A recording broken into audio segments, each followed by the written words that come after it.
Bonjour chers immopreneurs, on a vu dans la vidéo numéro 1 sur le passage du nu en meublé comment faire pour changer un bail en cours, et on va voir dans cette deuxième vidéo le piège auquel faire attention, notamment en termes de fiscalité et ce qui pourrait potentiellement vous empêcher de faire ce passage du nu en meublé pour augmenter votre rentabilité. C'est parti.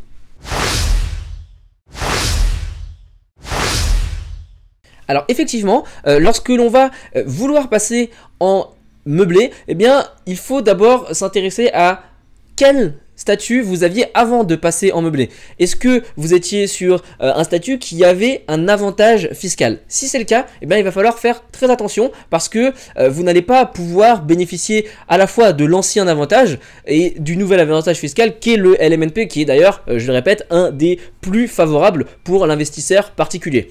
Donc, François, l'expert comptable que je vous ai déjà montré dans la première vidéo, d'ailleurs si vous n'avez pas encore vu, vous avez juste à cliquer sur le petit i qui s'affiche au-dessus pour retrouver cette première partie.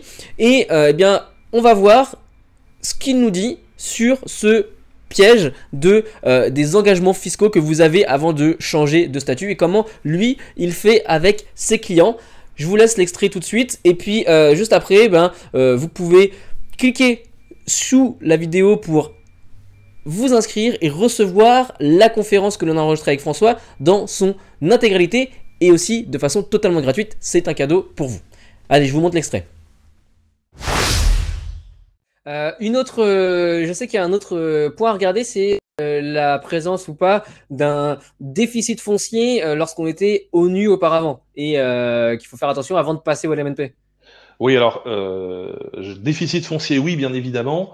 En particulier, déficit foncier qui aurait moins de 3 ans, mais il n'y a pas que ça sur l'aspect fiscal. Il y a aussi, bien évidemment, tous les aspects régime particulier, type cellier, Pinel.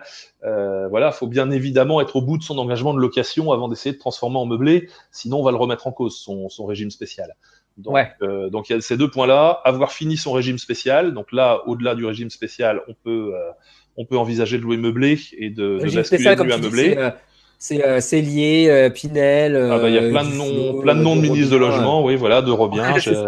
voilà, En celui-là fait, est on peut encore refaire récent, un cadeau Borloo, des logements. voilà, on peut en faire plein comme ça. Donc bien s'assurer qu'on a fini son régime spécial, et puis bien s'assurer aussi qu'on n'a pas eu de déficit récent, sachant que là c'est pas si grave que ça, on va dire, parce qu'en fait on perd pas le déficit, il est simplement réimputé. Mais par contre, ça change quand même le calcul de l'impôt de l'année où le déficit est apparu et a été imputé sur le revenu global. Donc bon, voilà, si on ne l'a pas vu venir, ça peut être une mauvaise surprise. Ouais. Maintenant, ce déficit, on le perd pas, hein. Alors si on n'a plus de logement loué en nu, là, on risque de le perdre, mais on a quand même 10 ans pour l'imputer. Donc, en fait, le déficit D'accord. qu'on avait imputé sur ses revenus d'ensemble, il revient en déficit foncier reportable et on a 10 ans pour l'imputer. Donc, bon, c'est pas une perte sèche. Maintenant, ça fait quand même des recalculs d'impôts, donc attention, Ouais. faut avoir vu la chose Donc, venir, quoi. j'espère que vous comprenez tout ce qui est toute cette partie fiscalité. Si vous nous écoutez, c'est vrai que c'est reportable sur les revenus totaux ou juste sur les revenus fonciers, etc.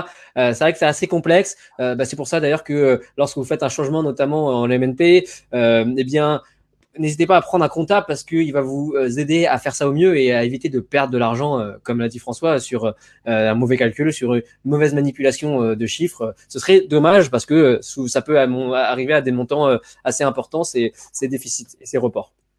Oui, alors Ok. de toute façon, je vais en profiter pour rappeler une règle de base de la location meublée, c'est qu'il faut se renseigner du suivi comptable avant et pas après. Le meilleur moment pour consulter un expert comptable pour faire de la location meublée, c'est quand on n'a pas encore commencé ou quand on fait encore de la location nue et qu'on envisage de passer en meublé. C'est pas après, en fin d'année, une fois que tout est fait, parce que c'est là où si on a fait ça, on peut avoir de grosses surprises et puis où on va découvrir ah bah tiens, ça j'avais pas vu, ça j'avais pas vu, ça je savais pas. Voilà, c'est ça le gros risque. Donc faut bien s'en Ouais, s'en occuper inquiéter avant. avant, quoi, en amont, et pas en C'est aval. ça. Le Parce qu'il y foncier, a on peut souvent, venir voir le comptable en fin d'année. Le LMNP, on peut aussi, mais c'est pas conseillé du tout, quoi. alors comme vous l'avez vu, hein, effectivement, comme François le dit, il faut ou plutôt lorsque vous faites cette décision de changement, eh bien contacter et prendre un conseil d'un avocat, qu'est-ce que je raconte, d'un comptable, pour être sûr que vous n'allez pas vous engager dans une transformation qui va vous faire perdre de l'argent par la suite. Donc voilà, ce que je vous recommande déjà même avant de contacter un comptable, c'est de participer et de voir cette conférence dans son intégralité. Je vous l'ai dit, hein, c'est le bouton le lien juste en dessous de la vidéo, et vous pourrez apprendre plein d'autres choses sur le statut LMNP avec François, qui est vraiment de très pédagogue et qui a surtout une belle expérience d'accompagnement de clients dans leurs investissements en LMNP. Donc profitez-en, c'est gratuit. Moi je vous retrouve très bientôt pour une prochaine vidéo. C'était Bruno, salut.